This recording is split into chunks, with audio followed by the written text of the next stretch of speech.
Wow, রুটি দেখছেন কত সুন্দর রুটি ফলে। রুটি বানানো শিখতে হয়, নাহলে এভাবে রুটি বানানো।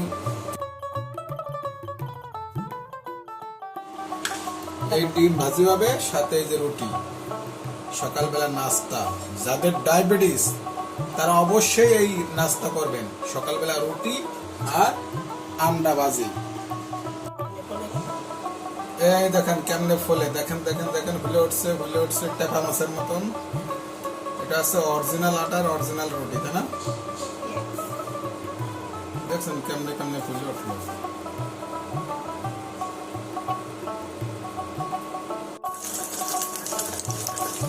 ডিম ভাজি।